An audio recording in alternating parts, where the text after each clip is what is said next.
Hello mister कौशल। मुख्यमंत्री अभ्युदय योजना में आपका स्वागत है। आप लोग जी सर। एनडीए फर्स्ट शिफ्ट में प्रोबेबिलिटी का पहला लेक्चर पढ़ेंगे। तो मैं भी प्रोबेबिलिटी के बारे में संभवतः आप लोग जानते होंगे। प्रोबेबिलिटी या पहले हम सबसे पहले कुछ चीजें होती हैं। प्रोबेबिलिटी में सबसे पहले हमें ये देखना होता है कि प्रोबेबिलिटी निकालने के लिए किन किन चीज़ों की आवश्यकता होती है। प्रोबेबिलिटी एक संभावना होती है। किसी कार्य को हम करते हैं तो कितनी संभावना है कि वो हो सकता है और कितनी संभावना है कि नहीं हो सकता है।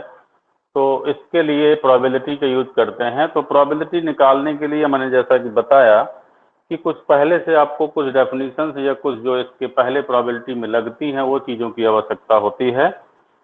तो सबसे पहला काम होता है प्रोबेबिलिटी में सैंपल, इसे कहते हैं प्रतिदर्श समष्टि। ध्यान दीजिएगा, क्या? प्रतिदर्श समष्टि।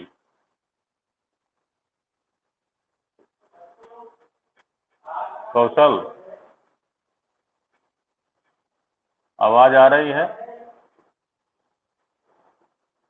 प्रतिदर्श समष्टि क्या कहते हैं? Sample space.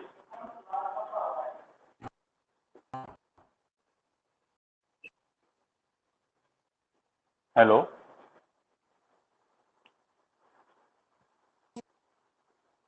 हाँ, तो ये सैंपल स्पेस क्या होता है, इस बात को ध्यान देंगे। भाई देखिए, किसी परीक्षण के, कोई भी आपने परीक्षण किया, उसके जो सभी संभव परिणाम होंगे, कुल कितने परिणाम, संभव परिणाम की जो समुच्चय होता है उसे हम प्रतिदर्श समष्टि कहते हैं। समझ रहे हैं ना? कोई भी परीक्षण आपने किया,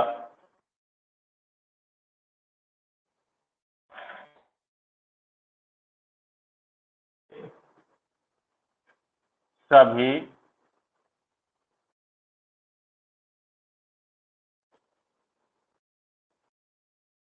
समुच्चय को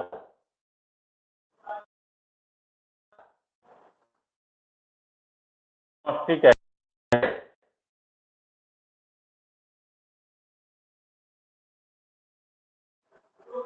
प्रतिदर्श से प्रदर्शित करते हैं, ऐसे एस से सैंपल स्पेस होता है।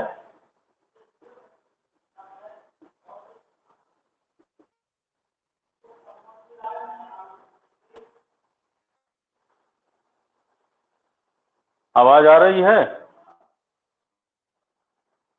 जी आ रही है सर। तथा अवयवों की जो संख्या होती है, आप जैसे समुच्चय से प्रदर्शित कर रहे हैं ना, समुच्चय हमने कहा, तो समुच्चय जो होता है उसके अंदर कुछ अवयव होते हैं। तो इसमें के अंदर होंगे उन परिणामों की संख्या कितनी है, तो तथा अवयवों की संख्या किससे, एनएस से प्रदर्शित, एनएस से प्रदर्शित।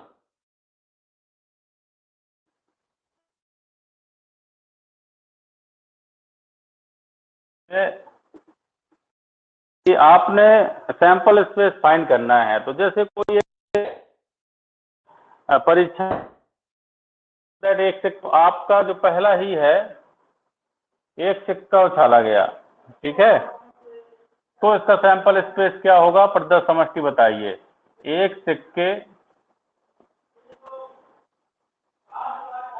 को उछालने पर प्रतिदर्श समष्टि, प्रतिदर्श समष्टि। अब प्रतिदर्श समष्टि का मतलब सैंपल का चिन्ह ये होता है कितने अवयव आएंगे। तो आप एक से, तो देखो सकता है, चला सकते होंगे, तो मैं लिख सकता, दूसरा नंबर, दो सिक्के को उछालने पर,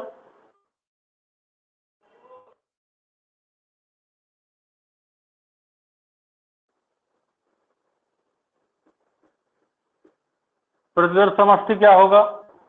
जब दो उछालेंगे तो ऑब्वियसली हम जानते हैं दो से हेड हेड आ सकता है, हेड टेल आ सकता है, टेल हेड आ सकता है और टेल टेल आ सकता है। ये 4 केसेस बन सकते हैं। तो Na से कितना हो जाएगा? 4। इसकी आवश्यकता हमें टोटल प्रोबेबिलिटी, जब हम प्रोबेबिलिटी फाइंड करेंगे उसमें पड़ेगी। जब तक हमें जो है सैंपल स्पेस नहीं पता चलता है तब तक हम प्रोबेबिलिटी फाइंड नहीं कर सकते हैं। तो प्रोबेबिलिटी की डेफिनेशन से पहले हमें सैंपल स्पेस की डेफिनेशन की आवश्यकता होती है, और इससे पहले कुछ और भी डेफिनेशंस हैं जो मैं अभी बताऊंगा।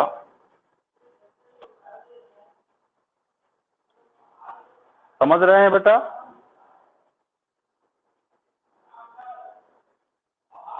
अब हम आपको बताना चाहते हैं कि 2 सिक्के या 3 सिक्के, 3 सिक्के एक बार या 1 सिक्का 3 बार, दोनों एक ही चीज है। तीसरे नंबर में कह सकते हैं कि एक 3 बार उछाला जाता है, 3 बार उछाला जाता है, तब प्रतिदर्श चाहिए।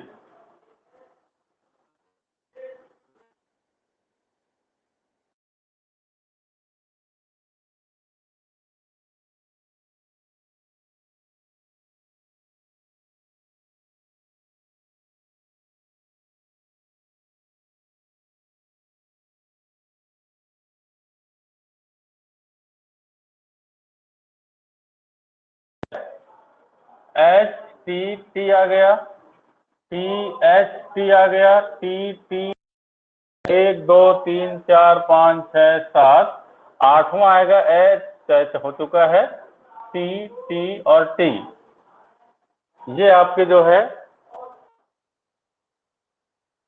तो एनएस की वैल्यू 8 आ जाएगी।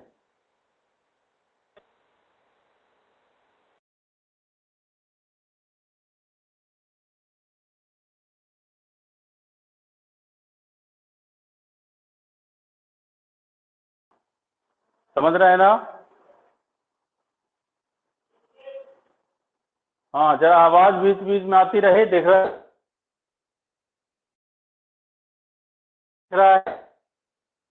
जी। है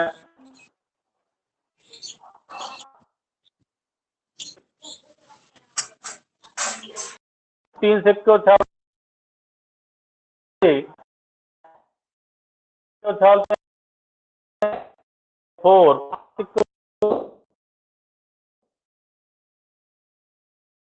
स्पेस में, वो आपको पता चल जाएगा कि समष्टि जो प्रतिदर्श समष्टि है उसमें कितने सैंपल स्पेस हैं, वो आ जाएगा।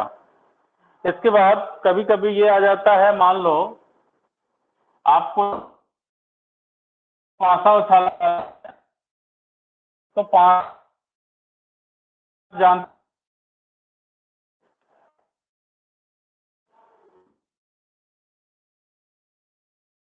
3 4 5 और 6 तक होते हैं, है ना? और मैं कहता हूं 2 पासों को उछालते हैं, पासों को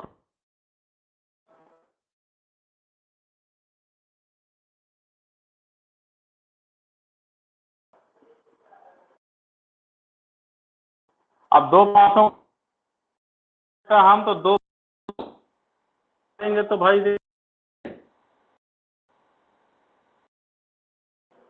1,1 आया, 1,2 1,3 1,4 1,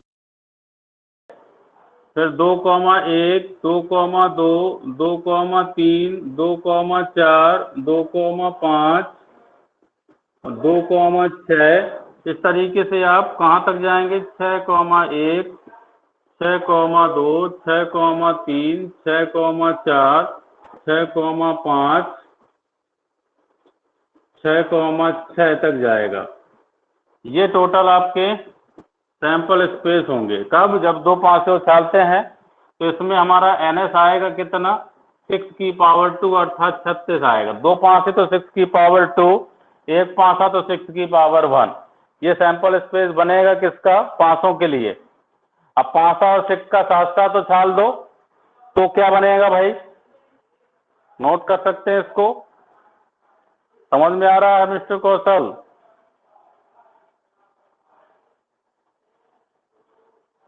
पहुंच रही है आवाज? दिखाई दे रहा है या नहीं?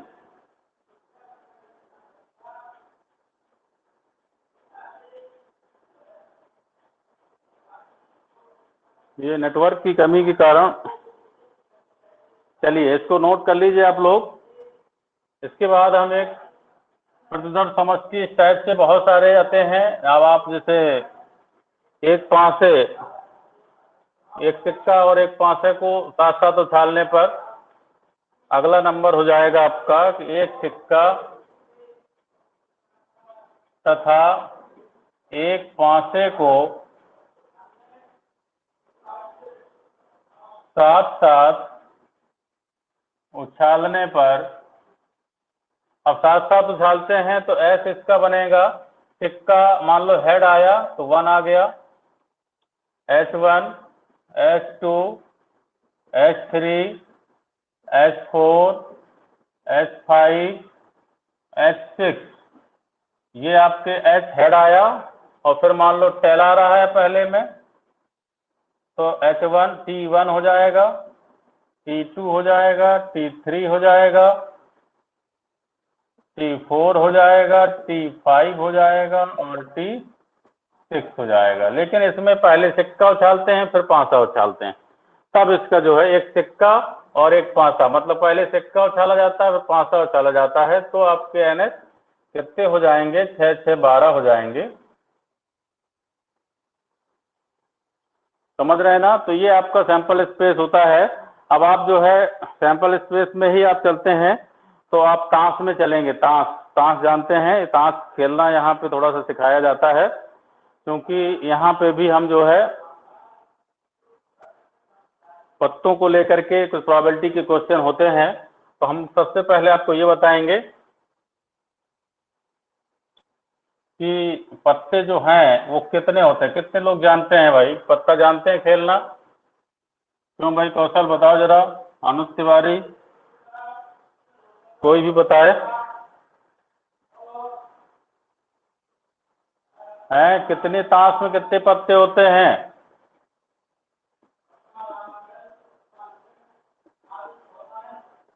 पत्तों की जो संख्या होती है वो टोटल 52 होती है ना? और 52 में 2 कलर होते हैं, 26 काले कलर के होंगे और 26 आपके लाल रंग के होंगे। और इसके बाद इसमें 13 चिड़ी के होंगे और 13 हुकुम के होंगे।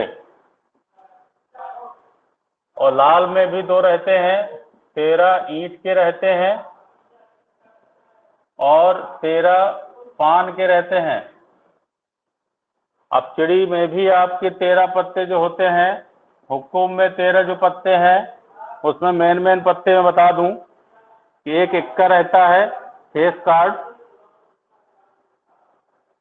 इक्का होगा, गुलाम होगा, बादशाह होगा, बेगम होगी। इक्का, गुलाम, बादशाह, बेगम, ये 4 फेस कार्ड होते हैं। बाकी और 7-8 नैला दैला कुल मिला के 13 पत्ते चिड़ी के होते हैं। सिमिलरली हुकुम के भी बिल्कुल सेम 4 ठो होते हैं। इसी तरह से ईंट में भी 4 ठो होते हैं और पान में भी 4 ठो होते हैं। यही वाले इक्का, गुलाम, बादशाह, बेगम, this is called face card. मतलब ये फेस कार्ड यदि आता है तो 4 सभी में पाए जाते हैं। कुल मिला के 52 पत्ते होते हैं। इस बात को जरा ध्यान दीजिएगा, क्योंकि प्रोबेबिलिटी में ये जरूर पूछा जाता है। और सैंपल स्पेस की जहां तक बात आती है तो टोटल पत्ते कितने होते हैं? 52 होते हैं। तो ये टोटल सैंपल स्पेस आपका क्या होता है? 52 होता है। इसके अंदर एक कैटेगरी है, उस कैटेगरी को हम जब सवाल आएगा तो हम आपसे पूछेंगे कि किस में कितने पत्ते होते हैं। बताइए जरा कौशल, आपको आता है ना? क्या आवाज नहीं आ रही हमारी? क्यों भाई?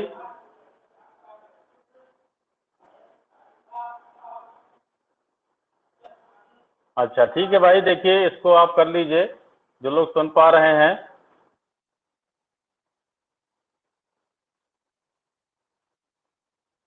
इसके बाद हम आते हैं सैंपल स्पेस के बाद आप अगला लिखें घटना, इवेंट।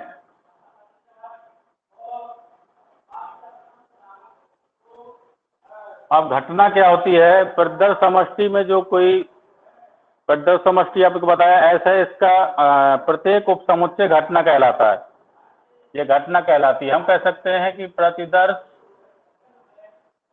समष्टि S का प्रत्येक उपसमुच्चय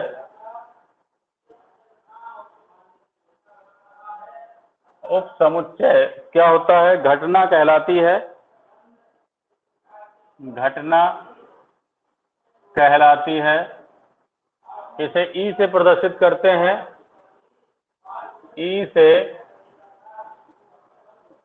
प्रदर्शित करते हैं। तो हम कह सकते हैं कि ई जो होता है सबसेट ऑफ एस होता है। ई कोई सेट है जिसे हम इवेंट कहते हैं। एस क्या है? प्रतिदर्श समष्टि, सैंपल स्पेस है। ई सबसेट होता है किसका? एस का। तो ई क्या कहलाएगा? इवेंट कहलाएगा। समझ रहे हैं? अब वो इवेंट कैसी है? Type of event, type of event का मतलब हुआ घटना के प्रकार। तो घटना के प्रकार कितने होंगे? घटना के प्रकार जो आएंगे, नंबर 1 सरल घटना। सरल घटना मतलब सिंपल इवेंट। सरल घटना मतलब सिंपल इवेंट। अब सिंपल इवेंट क्या होगी भाई? सिंपल इवेंट कैसे कहते हैं? कि जो प्रतिदर्श समष्टि S है उसमें केवल एक ही घटना हो या कोई एक ही बिंदु होता है तो उसे हम सरल घटना कहते हैं। यदि किसी घटना में केवल एक ही प्रतिदर्श बिंदु हो, मतलब S में कोई एक ही एलिमेंट हो, तो उसे हम कहते हैं क्या? सरल घटना। समझ रहे हैं? जैसे कि हम कह दें कि S आपका कितना है? S तो आपका कितना है? मान लो HS, TH, HT और TT ये है। तो इसमें से एक घटना निकली A। ये A घटना कैसी है? केवल एक ही अवयव है। उस घटना में केवल क्या है? एक ही अवयव है। तो ये घटना एक सरल घटना कहलाएगी। किसी घटना में केवल एक ही प्रतिदर्श बिंदु हो तो उसे हम क्या कहते हैं? सरल घटना कहते हैं। प्रतिदर्श समष्टि में तो होंगे जितने होना होंगे, लेकिन घटना में केवल एक ही पॉइंट होगा और एक ही पॉइंट है, इसलिए वो क्या, कौन सी घटना है बेटा? सरल घटना है। किसी को कोई प्रॉब्लम हो, आवाज नहीं आ रही हो तो लिख करके भेज सकता है। हमारी आवाज सुनाई दे रही है या नहीं दे रही है तो आप इसमें मैसेज कर सकते हैं। मिस्टर कौशल, आवाज किसी की आ नहीं रही है, आपको प्रॉब्लम है? यदि आवाज आप तक नहीं पहुंच रही है तो आप लिख करके मैसेज करें हमें कि हमें आवाज नहीं आ रही, या फिर आप जो है यस और नो में आंसर जरूर देते रहें, हमें पता चलता रहे कि आप पढ़ रहे हैं।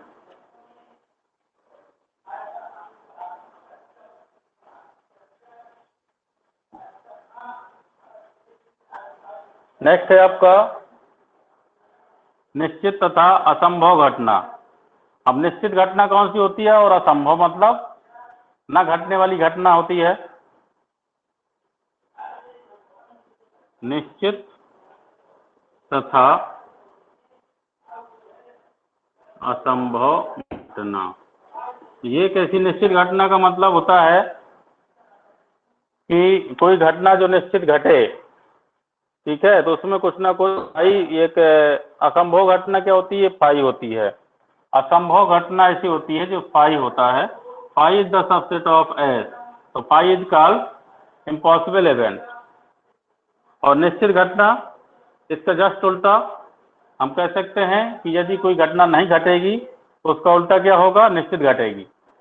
ठीक है, तो हम कह सकते हैं कि फाई जो आपका है वो असंभव घटना के अंतर्गत आता है और इसके जस्ट अपोजिट एक निश्चित घटना होती है। और नेक्स्ट आपका है कंपाउंड इवेंट, मिश्र घटना।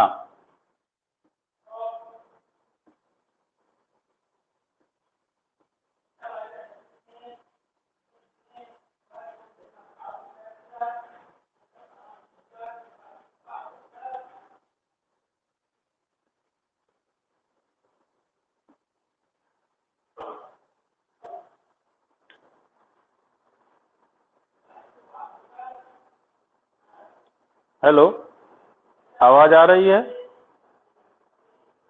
चलिए भाई, कंपाउंड इवेंट क्या होता है, मिश्र घटना कहते हैं। तो यदि किसी घटना में केवल एक से अधिक बिंदु होते हैं तो वह मिश्र घटना कहलाती है। यदि किसी घटना में एक से अधिक बिंदु होते हैं, जैसे आपका एस कोई इवेंट है, सॉरी एस की प्रदर्श समष्टि है, और जो ई है इवेंट है वो कैसी है 1,2,3। तो हम कह सकते हैं कि ये जो घटना है वो कैसी है, मिश्र घटना है, ये सिंपल इवेंट नहीं है। ठीक है, इक्वली लाइकली इवेंट। नेक्स्ट है आपका इक्वली लाइकली का मतलब होता है समसंभावी घटना।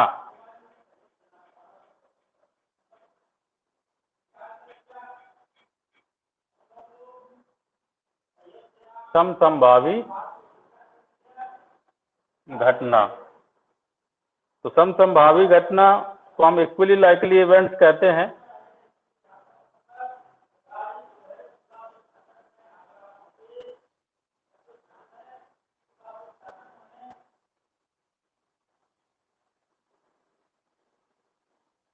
इक्वली लाइकली इवेंट्स क्या होती है, देखिएगा, दो घटनाएं समसंभावी घटनाएं हैं यदि उनमें से किसी एक के घटित होने की संभावना किसी और के घटित होने की संभावना के बराबर है। यदि दो घटनाएं ऐसी घटनाएं हैं, यदि एक की घटने की संभावना घटित होने की संभावना किसी दूसरे घटना घटित होने की संभावना के बराबर है, मतलब एक जितनी घटना की संभावना पहली की है उतने ही घटना घटने की संभावना दूसरे की है, तो मैं कह सकता हूं कि ऐसी दोनों घटनाएं कैसी हैं, समसंभावी घटनाएं कहलाती हैं, इक्वली लाइकली इवेंट्स कहलाती हैं। जैसे कि एक सिक्का उछाला जाता है तो हेड आना या टेल आना, जितनी प्रोबेबिलिटी हेड आने की है या जितनी संभावना हेड आने की है उतनी ही संभावना टेल आने की है। या तो हेड आएगा या टेल आएगा, कब, जब एक सिक्का को उछाला जाता है। एक सिक्का उछाला जाएगा, this is called equally likely events. वो क्या कहलाएंगे, आपके इक्वली लाइकली इवेंट्स कहलाएंगे।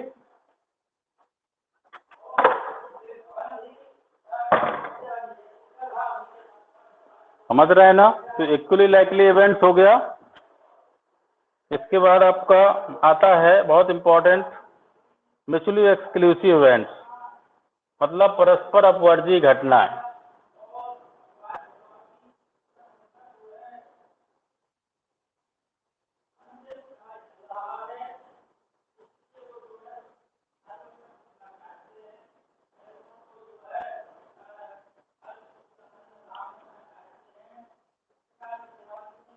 परस्पर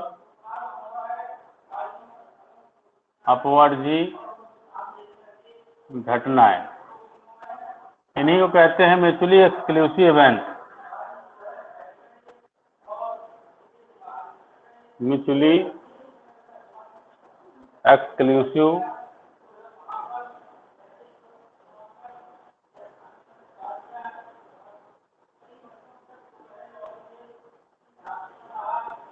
म्यूचुअली एक्सक्लूसिव इवेंट क्या होते हैं, ऐसी दो घटनाएं या ऐसी घटनाएं जो एक घटना को यदि कोई एक घटना किसी दूसरे घटना को क्या करती है, घटने से रोकती है। ऐसी दो घटनाएं, यदि एक घटना यदि घट जाती है तो वो दूसरी घटना को क्या करती है, घटने से रोके। ऐसी दो घटनाएं क्या कहलाती हैं, परस्पर अपवर्जी घटनाएं कहलाती हैं। ठीक है, परस्पर अपवर्जी घटना आपकी एक सिक्के को उछालना भी है, यदि हेड आ गया तो फिर टेल नहीं आएगा और टेल आ गया तो हेड नहीं आएगा, तो ये भी एक कैसे क्या है, परस्पर अपवर्ती घटनाएं हैं। और परस्पर अपवर्ती घटनाएं, यदि ए और बी परस्पर अपवर्ती घटनाएं हैं, तो इन दोनों का जो इंटरसेक्शन है वो फाई होता है। समझ रहे हैं ना? इंटरसेक्शन कैसा होता है? फाई। यदि इनके नंबर ऑफ टर्म्स देखें दोनों घटनाओं में, तो 0 आएंगे, दोनों का इंटरसेक्शन नहीं होगा। जैसे कि कोई एक घटना है एच है, या हम कह सकते हैं कि एच कोई इवेंट्स है 1 2 3 4 5 और 6। तो इसमें दो घटनाएं E1 ले लीजिए 1, 2, और E2 आपकी जो घटना होगी तो 3 4 5 6 ये हो सकती है। अब E1 और E1 इंटरसेक्शन यदि E2 निकालते हैं तो ये निश्चित रूप से 5 मिलेगा, कोई कॉमन एलिमेंट नहीं मिलेगा। E1 and E2 are mutually exclusive events. E1 और E2 कैसे हो जाएंगे? परस्पर अपवर्ती घटनाएं होंगी। यदि E1 घटेगी तो E2 नहीं घटेगी, और E2 घटेगी तो E1 नहीं घटेगी, इसलिए हम इसको कहते हैं परस्पर अपवर्ती घटनाएं। मतलब इनका इंटरसेक्शन 5 होता है। क्लियर हो गया बेटा? नहीं हुआ?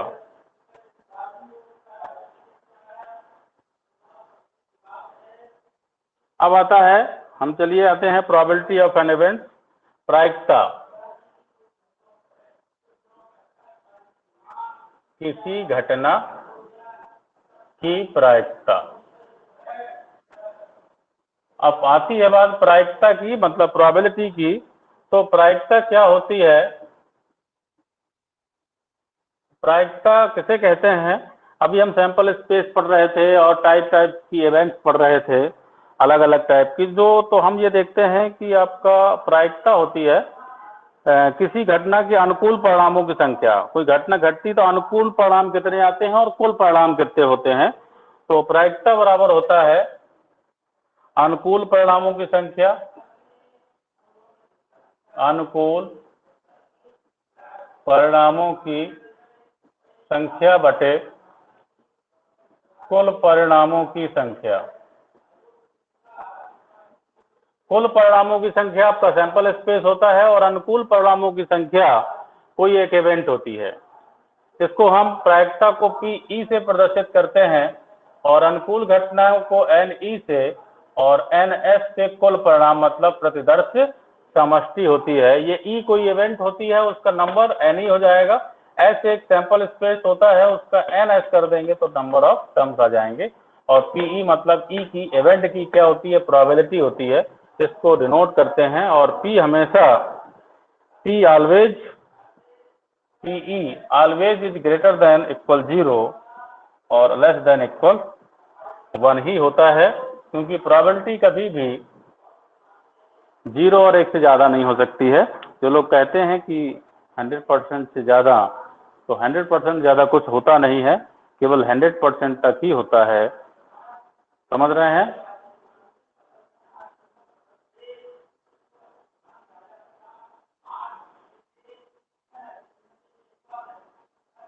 हेलो?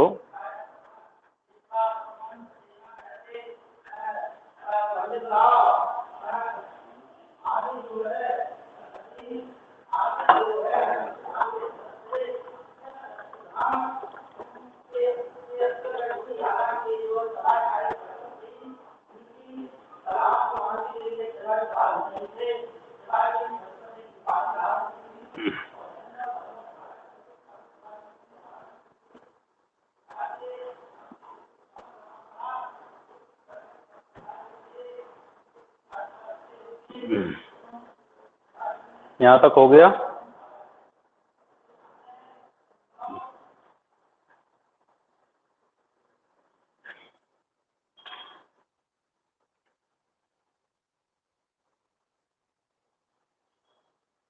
देखिए, नेक्स्ट आता है आपका प्रोबेबिलिटी में किसी घटना के घटने की प्रायिकता और किसी घटना के ना घटने की। पूरक जो घटना होती है हम कहते हैं पूरक घटना। यदि कोई घटना E है तो E डैश उसकी पूरक घटना कहलाती है। समझिएगा। तो ई यदि आपकी क्या है, कोई घटना है, तो उसकी पूरक क्या कहलाएगी? ई डैश कहलाएगी। जो ई में होगा वो ई डैश में नहीं होगा, वो ई डैश में होगा तो ई में नहीं होगा। तो हम कहते हैं कि यदि किसी घटना की घटने की प्रायिकता क्या है, पीई है, तो ना घटने की क्या हो जाएगी? पीई डैश हो जाएगी। तो किसी पूरक के अकॉर्डिंग किसी घटना के घटने की प्रायिकता पीई है, तो हम कह सकते हैं कि किसी घटना के ना घटने की प्रायिकता आपकी हो जाएगी पीई डैश। समझ रहे हैं? अब कोई भी घटना ना घटे और घटे, इन दोनों का जो समेशन होता है पीई प्लस पीई डैश, क्योंकि टोटल प्रोबेबिलिटी 1 होती है, 1 से ज़्यादा नहीं होती है। तो किसी घटना के घटने की और ना घटने की प्रायिकता को जोड़ दें तो इक्वल टू 1 होता है। अर्थात फॉर्मूला आ जाता है PE is equal to 1 minus PE dash, और पीई डैश यदि हमें निकालना है तो 1 माइनस पीई आ जाता है। तो ये आपके किसी घटना के घटने की प्रायिकता और ना घटने की प्रायिकता होती है। इसको भी नोट कर लेंगे।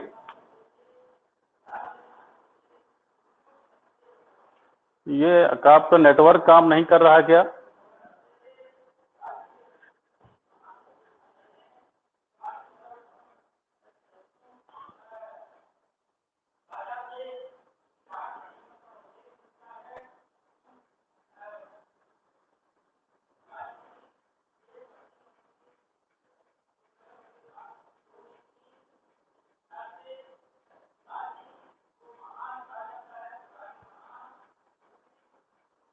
चलो,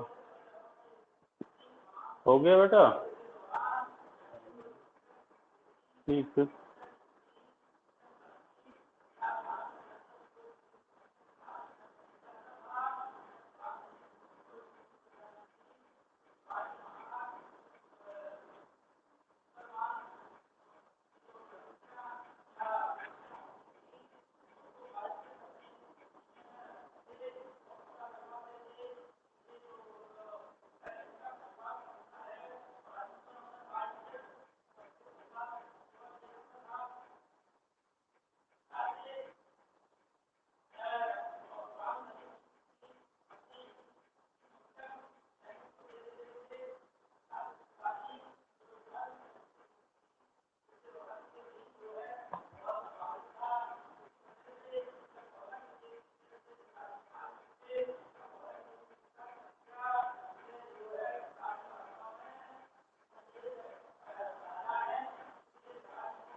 हो गया भाई?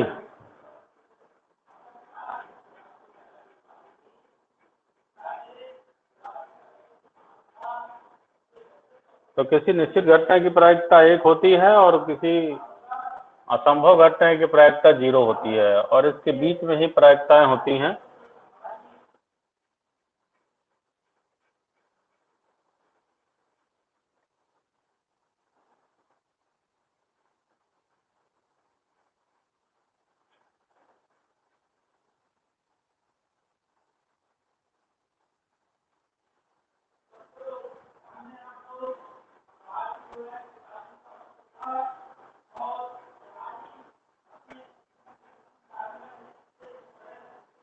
देखिए भाई,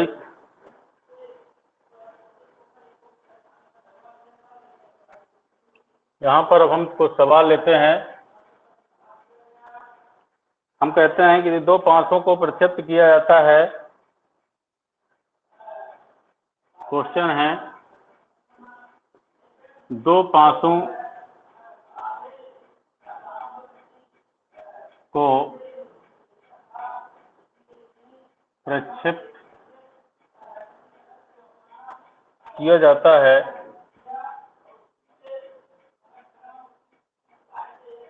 2 पासों को प्रक्षेप्त किया जाता है और दोनों पासों पर संख्याओं का योग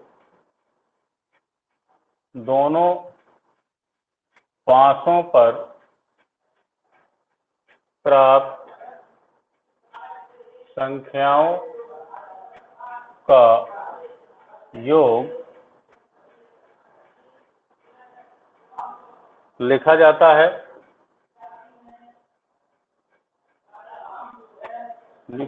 है।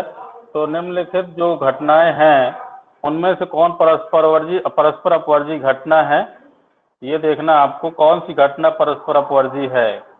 तो सबसे पहले तो आप देखेंगे ए घटना है बी, सी और डी, 4 घटनाएं हैं। पहली घटना कह रहा प्राप्त योगफल विषम संख्या हो। प्राप्त योगफल विषम घटना, विषम संख्या हो। दूसरी घटना कह रहा प्राप्त योगफल 2 का गुणज है। प्राप्त योगफल 2 का गुणज है। सी नंबर प्राप्त योगफल 6 से कम है। प्राप्त योगफल 6 से कम है। प्राप्त योगफल 8 से अधिक है।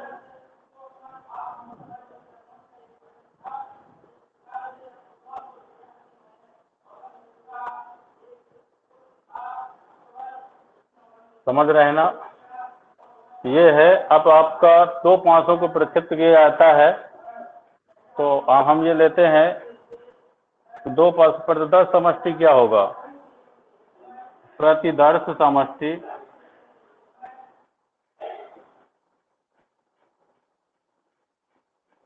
S बराबर 2 पांचें हैं, तो 6 गुणित 6 बराबर 36 होंगी कुल अवयव। 36 संख्या होगी NS में।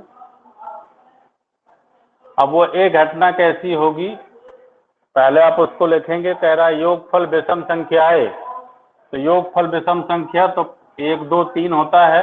इन दोनों का पहले पांचे में 1 आया, दूसरे पांचे को 2 आया। 2 और 1 3 योगफल विषम है, तो 2, 1 भी विषम हो जाएगा। फिर 1, 4, 4, 1 भी विषम हो जाएगा। 1, 6, 6, 1, 3 2 होता है। 2, 3, 3, 2 हो जाएगा।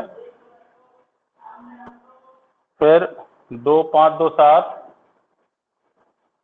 2, 5, 5, 2, फिर 3, 4, 4, 3 होता है। 3, 4 और 4, 3।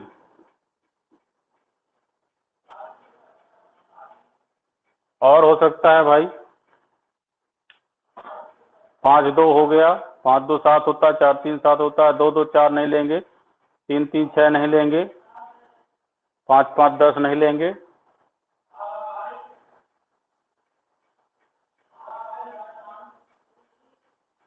1 5 नहीं लेंगे। 1 6, 1 6 आ गया। 1 6 आ गया। फिर 2 2 1 1 2 आ गया। 2 2 3 आ गया। फिर 2 4 2 4 6 नहीं लेंगे। 2 5 आ गया। 2 6 8 नहीं लेंगे। फिर 3 1 आ चुका होगा, नहीं लेंगे। 3 1 4 होता है। इस तरीके से संभावना इतनी ही है कि ये जो घटना आएगी वो इतनी आएगी। ठीक है। बी घटना प्राप्त योगफल 2 का गुणज है। तो योगफल 2 का गुणज है 2 4 6 8, ये हो सकता है। तो 1, 1 2 का गुणज होगा। फिर 2, 2, 4, 4, 6, 6 और 2, 4, 4, 2, 6 आपका 2 का गुणज है। फिर 2, 5 नहीं होगा। 2, 6, 2, 6, 6, 2, 8 ये भी गुणज है। और बताएं बेटा, आवाज नहीं आ रही क्या कौशल? रही है सर, हैं? आ रही है सर। अच्छा, तो बोल नहीं रहे थे अभी तक? अभी आए अच्छा अभी आए। अच्छा, जोड़ बढ़ गए थे पहले हैं। नहीं सर, जुड़े जुड़े थे पहले, फिर बीच में थोड़ा काम लग गया तो चले गए, फिर अभी आए हैं। काम वाम ना लगा करे, थोड़ा सा सिंसियर हो जाइए किसी जी बहाने। सर, अब जी सर। बताइए जरा सा, बी डी में कह रहा है प्राप्त योगफल 2 का गुणा हो, मतलब 2 5 से चले जाते हैं तो आपको घटनाएं जी निकालनी है, कितनी घटनाएं होंगी। योगफल कितना है, 2 का गुणा जाए, मतलब 2 से कट जाए, तो जी 1,1 2, 2,2 4,4 6,6, 3,3 भी 6 होता है, 3,3 भी आ जाएगा। जी जी। और बताइए कितने आ सकते हैं।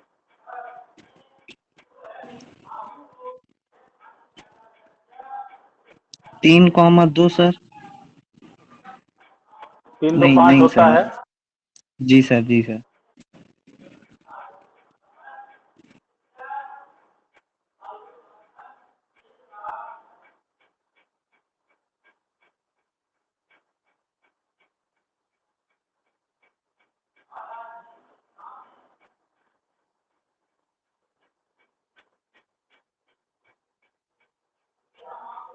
3,3 भूल गए थे, संभवतः इतना होगा, और देख लीजिएगा अभी।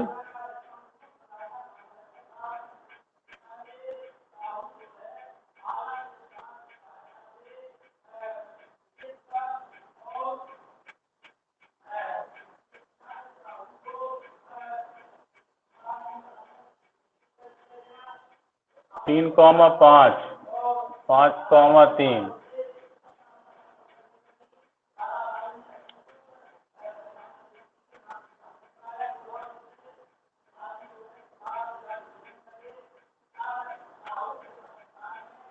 4,6 हुआ, 6,4, फिर तो आपका 5,5 भी आएगा, 6,6 भी आएगा, ये आ जाएगा। आप 6,6 पहले ही कर चुके हैं, तो ये ध्यान दें, बी वाला आ गया आपका। अप्राप्त योगफल 6 से कम हो। सी में क्या है, प्राप्त योगफल 6 से कम हो। ये घटना निकालिए, इन घटनाओं को निकालना है आपको। प्राप्त योगफल तो 1,1 भी रहेगा, 1,2 रहेगा, 1,2। 1,3 रहेगा, हैं, एक दो कॉमा कॉमा चार एक सर। 1,5 बताते हैं। 1,6 नहीं होगा, 7 हो जाएगा, प्राप्त योगफल 6 से कम है। फिर 2 कॉमा क्या जी जाइए, 1 2,2 2,3 2,4, 6 से कम, तो 2,4 नहीं आएगा, है ना। जी फिर 2 कॉमा हो गया, 3,1 3,2, 3,3 करेंगे तो जी 6 आ जाएगा। फिर 4,1 4,2 करेंगे तो 6 आ जाएगा, 5,1 जी करेंगे तो 6 आ जाएगा। ठीक है, तो इतने ही होंगे। जी तो ये आपका सी घटनाएं हो गई। डी में प्राप्त योगफल कितना है, 8 से अधिक है। अब 8 से अधिक योगफल कितना होगा बताइए भाई। डी में, डी एक घटना है, इसमें 8 से अधिक योगफल लिखना है, तो 8 से अधिक में जाएंगे तो 3,1,2 1, देखो यहाँ पे 1,1 1,2, इसमें सब 1,6 तक 7 तक जाएगा। फिर 2,1 जी 2,2 2,6 8 आएगा, 8 से अधिक चाहिए, 3 से स्टार्ट करना पड़ेगा। 3,1 जी 3,2 3,3 3,4 4 3 7, 3,4 के बाद 3,5 8 हो जाएगा, 3,6, ये 6। 8 से ज़्यादा होगा तो 3,6 हो गया। फिर 3,6 के बाद 6,3 हो जाएगा, फिर 4,5, तो 5,4 हो जाएगा, है ना। जी फिर 4,6 4 10, 4,6 6,4 5,5, संभवतः 5 5 10 इतना ही आएगा, 6 6 नहीं आएगा क्या, 6 6 6 12 होता है, आएगा। जी सर। 6 6 12। 5,6 के और भी है, 5,6 भी आ जाएगा, 11 6,5 11 6,6 12, यहाँ तक आएगा।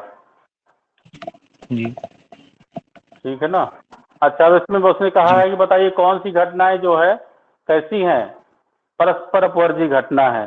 तो परस्पर अपवर्जी का मतलब होता है इंटरसेक्शन निकालिए ए और बी, तो ए और बी का इंटरसेक्शन निकालिए। ए कहाँ है? ये है। और बी कहाँ है? ये है। ए और बी का इंटरसेक्शन निकालिए।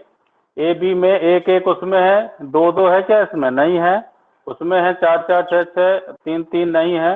अब देखिए ए और बी में कोई नहीं मिल रहा, तो ए और नहीं। बी का जो इंटरसेक्शन निकाला गया वो पाई आया। तो ए और बी कैसी घटनाएं हैं? परस्पर अपवर्जी घटनाएं हैं।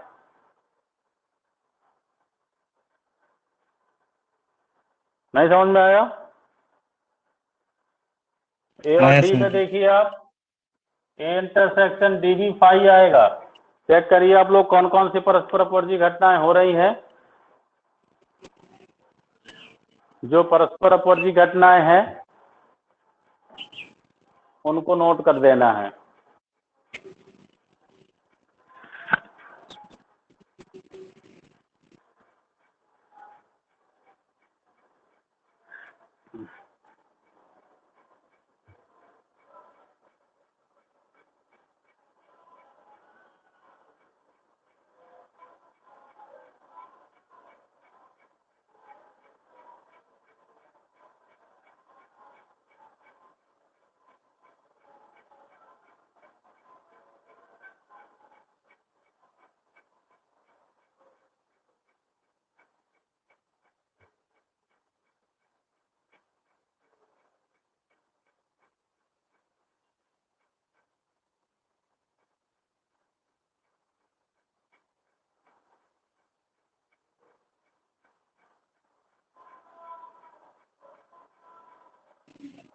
Sir A C A intersection C परस्पर अपवर्जी घटना है।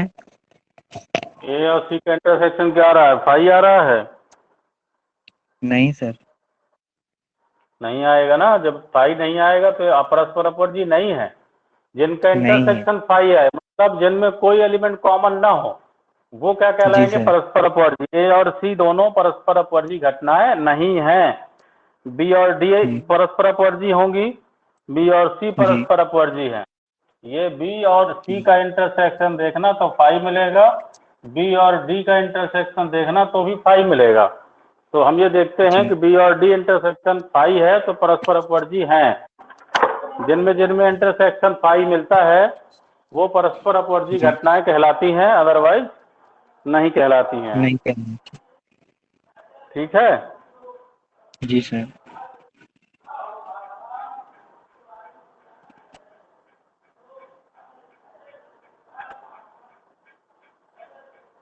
साफ कर दें इसको।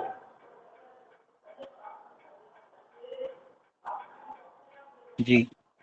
तो परस्पर अपवर्जी घटनाएं वो होती हैं जिनका इंटरसेक्शन फाई होता है। अब इसमें प्रायिकता में हम लोग चल रहे थे। तो प्रायिकता में हम एक जो है अनुपात दिया होता है कभी कभी, संयोगानुपात, और एक होता है अनुकूल संयोगानुपात और एक होता है प्रतिकूल संयोगानुपात। समझ रहे हैं? तो जी। जब अनुकूल संयोगानुपात दिया हो, अनुकूल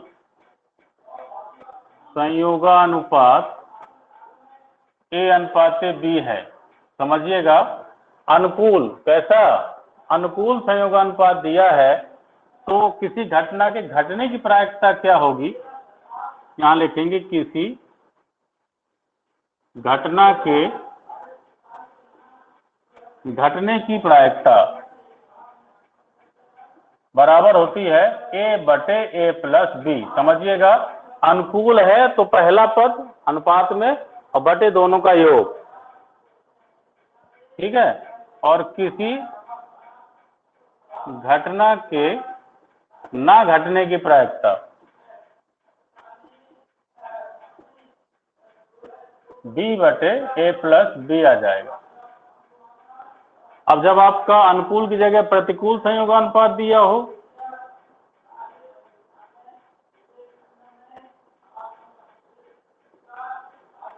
मान लो सी अनुपात डी है, कौन सा है ये? प्रतिकूल। प्रतिकूल है तो किसी घटना के घटने की प्रायिकता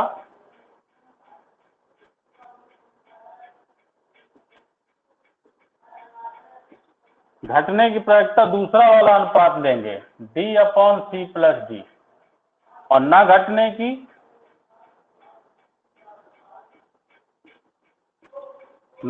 की C/C+D हो जाएगा। समझ में आया? ये क्वेश्चन अभी इसका बताते हैं हम। अनुपात में यदि आ जी जाता है सर। आपको, तो अनुपात यदि आता है तो अनुपात दो टाइप के होंगे, एक संयोगानुपात अनुकूल होगा और एक प्रतिकूल संयोगानुपात हो। तो अनुकूल संयोगानुपात जब दिया होगा तो घटना घटने की प्रायिकता क्या होगी और ना घटने की क्या होगी, और जब प्रतिकूल संयोगानुपात होगा तो किसी घटना के घटने की प्रायिकता दूसरा वाला अनुपात बटे टोटल, और ना घटने की प्रायिकता पहला अनुपात बटे टोटल। नोट करिए इसको। जी सर।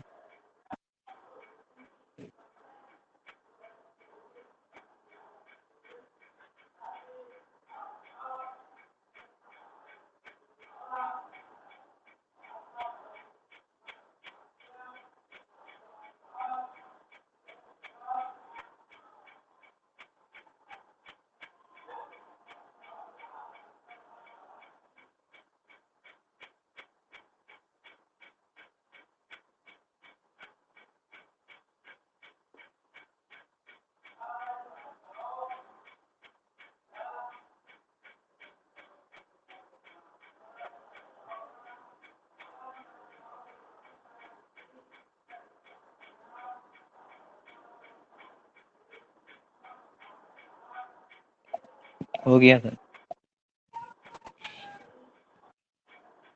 अच्छा, देखिए अब इसमें से क्वेश्चन बन जाते हैं कि यदि अनुकूल संयोगानुपात मान लो दिया गया है, अनुकूल संयोगानुपात आपको 2:3 है, तो घटना घटने की प्रायिकता क्या होगी? घटना घटने की प्रायिकता PE बराबर हो जाएगा 2/2 + 3 2/5। बराबर कितना? 2/5। और घटना ना घटने की मतलब PE डैश ना घटने की होती है, तो इसका क्या आएगा? 3/2 + 3 बराबर 3/5, है ना? जी जी सर। तो ये अनुकूल संयोगानुपात है। प्रतिकूल देता है तो घटना घटने की दूसरा वाला बटे अनुपाती योग, और घटना ना घटने की पहला बटे अनुपाती योग। तो ये तो आपका अनुकूल और प्रतिकूल संयोगानुपात के अकॉर्डिंग हो गया। इसके बाद हम लेते हैं, अब क्वेश्चन आता है कि मान लो आपको एक पासा या दो पासे उछाले जाते हैं और उनका योगफल 2 आता है, 4 आता है, 5 आता है, 6 आता है, तो प्रायिकता क्या होगी? तो योगफल 5 आने की प्रायिकता क्या होगी, योगफल 6 आने की प्रायिकता क्या होगी, योगफल 10 आने की प्रायिकता क्या होगी, ये आपको फाइंड करना है।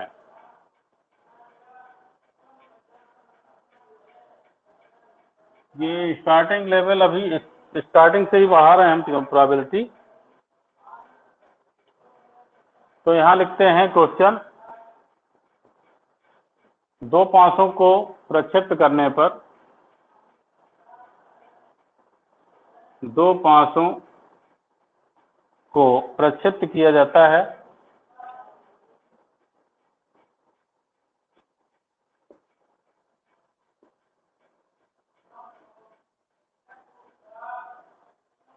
दो पासों को हम प्रक्षेप्त कर रहे हैं और उनका योगफल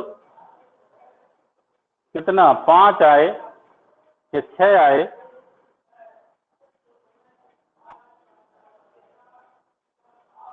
उनका योगफल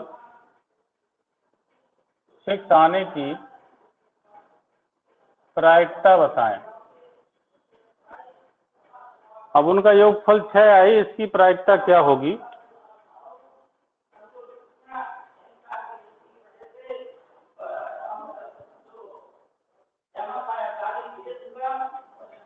उनका योगफल 6 आई, इसकी प्रायिकता क्या होगी? तो सबसे पहले आप ये बताइए, दो पासों को प्रक्षेप्त करते हैं तो NS कितना आता है आपका? 6 × 6 मतलब 36 आता है। मतलब ये कहलाता है टोटल सैंपल स्पेस, है ना?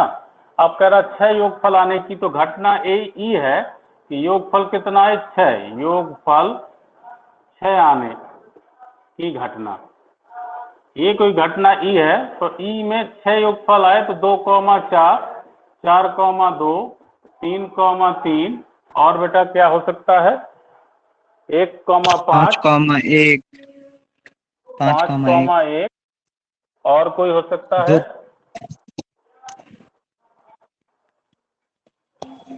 और कोई हो सकता है 4,2, हो गया 4,2, 2,4 6 हो जाएगा, 3 3 6 हो जाएगा, 1 5 5 1 6 हो जाएगा। और दूसरा कोई जी हो सकता है नहीं, 0,6 ले नहीं सकते क्योंकि 0 5 होता नहीं है ना। जी जी सर। तो इतना ही होगा। तो नंबर ऑफ एलिमेंट्स क्या होंगे, एन ई बराबर कितना आएगा 1 2 3 4 5, कितना आ गया 5। तो अब प्रोबेबिलिटी होती है पीई, तो PE is equal to formula मैंने बताया था एन ई बटे कितना एन एस। एन ई क्या हो गया अनुकूल परिणाम, एन एस मतलब कुल परिणाम। कुल परिणाम आपके कितने हैं, एन एस का मान कितना है 36 है और एन ई का मान 5 है, तो 5 बटे 36 क्या हो जाएगी, इसकी प्रायिकता हो जाएगी। नहीं समझ में आया? आया सर। इसी तरीके से यदि मैं कहता हूं 2 500 को फेंका जाता है और योगफल 8 आने की प्रायिकता बताइए, योगफल 8 आने की प्रायिकता बताइए, फिर योगफल 9 आने की प्रायिकता बताइए, योगफल 12 आने की प्रायिकता बताइए, तो बता सकते हैं? जी सर। तो इसको नोट करिए और इसके सभी टाइप के क्वेश्चन लगा के लाएंगे। योगफल आपका जी कितना सर। आए, 2 आए, 3 आए, 4 आए, 5 आए, 6 आए, 7 आए, 8 आए, 6 6 12, मैक्सिमम 12 तक पहुंचेंगे, तो 12 तक योगफल आने की प्रायिकता बताना है।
हो गया?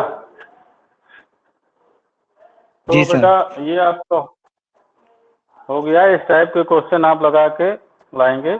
दूसरा है एक जी क्वेश्चन,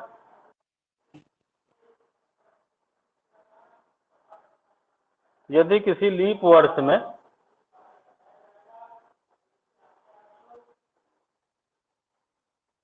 इस टाइप के क्वेश्चन बहुत आते हैं, एक क्वेश्चन जरूर आता है लगभग लगभग कि यदि किसी लीप वर्ष में,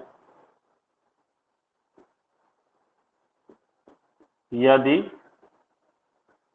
किसी लीप वर्ष जानते हैं जी सर। क्या होता है लीप वर्ष का जि, मतलब? जिसमें सर 4 का भाग चला जाए जिस सन में, जिसमें अच्छा, फरवरी 29 दिनों की होती है। लीप वर्ष में कुल कितने दिन होते हैं? 366। हाँ, 366 होते हैं। तो किसी लीप वर्ष को यह दृश्य चुना जाता है और उस वर्ष 53 रविवार होने की प्रायिकता ज्ञात करना। किसी लीप वर्ष में 53 रविवार होने की प्रायिकता बताएं। समझ रहे हैं?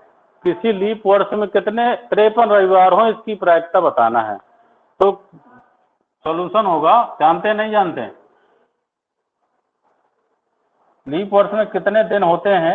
सबसे पहले तो हम ये जो है लिखेंगे, तो लीप वर्ष में, एक लीप वर्ष में 366 दिन होते हैं, मालूम है?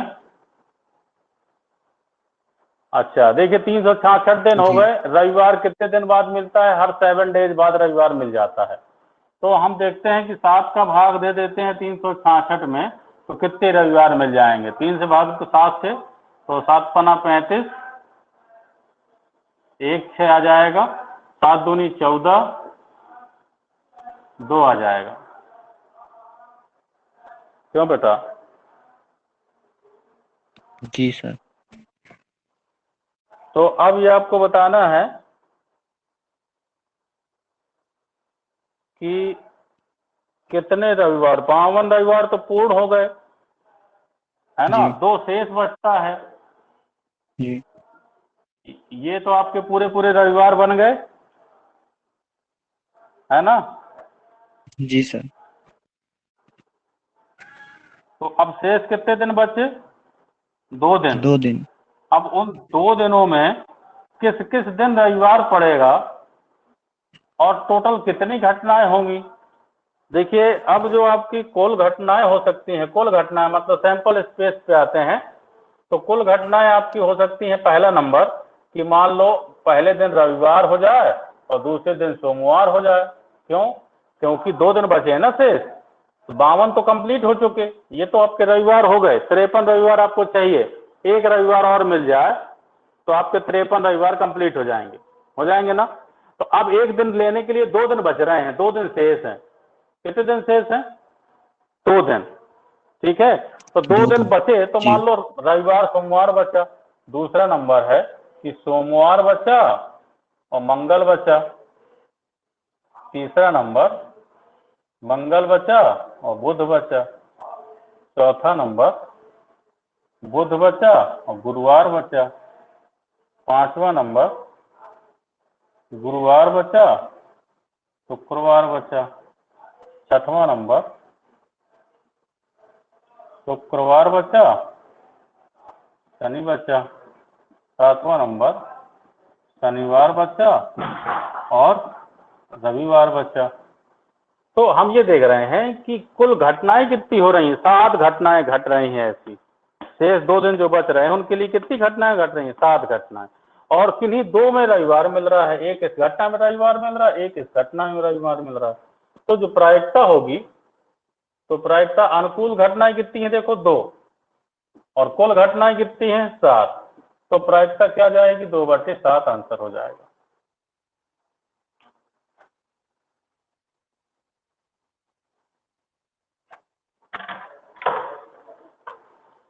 नहीं समझ में आया?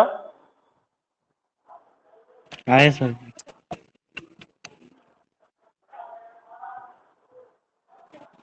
तो इसी तरीके से कभी कभी एक साधारण वर्ष में पूछ सकता है कि किसी साधारण वर्ष में 53 रविवार होने की प्रायिकता बताइए।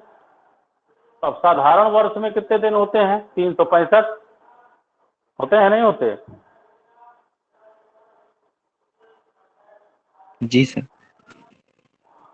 तो 365, तो 7 का भाग 365 में देंगे तो एक शेष बचेगा, और जब एक शेष जी। बचेगा और रविवार होने की प्रायिकता, चाहे सोमवार होने की, चाहे गुरुवार होने की, किसी एक दिन की प्रायिकता पूछेगा, जी।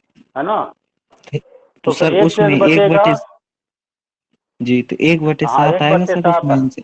1/7, हाँ, जी। उस केस में 1/7, क्योंकि 7 केस बचेंगे। जी सर। पहले दिन रविवार हो सकता है, सोमवार, अगले दिन सोमवार, जी। मंगल, बुध, बृहस्पति, शुक्र, शनि तक हो सकता है। तो कुल दिन हो सकते जी हैं सर। 7, जिसमें एक दिन रविवार जी। पड़ेगा, तो 1/7 उसकी जी। प्रायिकता होगी।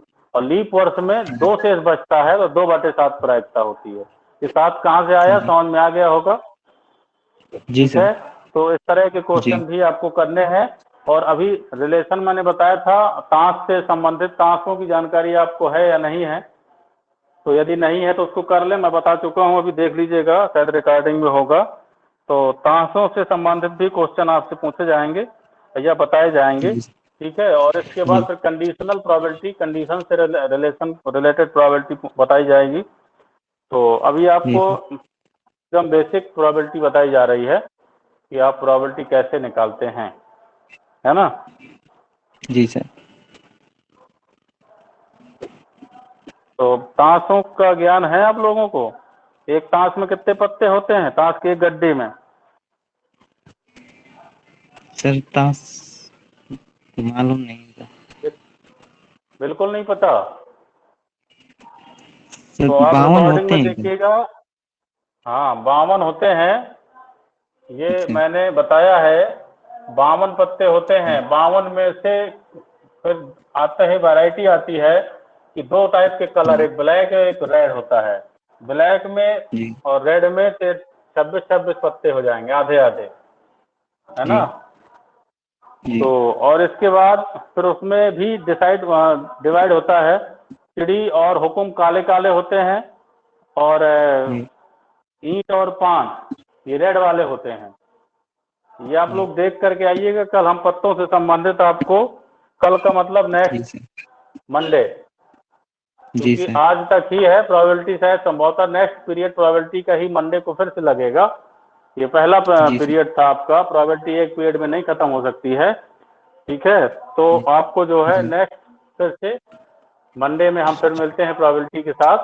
जब तक आप लोग इतनी प्रोबेबिलिटी जितना बताया है इससे संबंधित क्वेश्चन और जो भी जी सिंपल क्वेश्चन जो आप कर सकें उनको करके लाइए। सैंपल स्पेस क्या होता है उसको समझिए, ठीक है। जी और आगे सवाल जी लगाइए। सर। फिर हम नेक्स्ट आपको जी अगले सर। मंडे को फिर मिलेंगे प्रोबेबिलिटी के जी सर। साथ। ओके, जी sir. Thank you sir. Okay, welcome.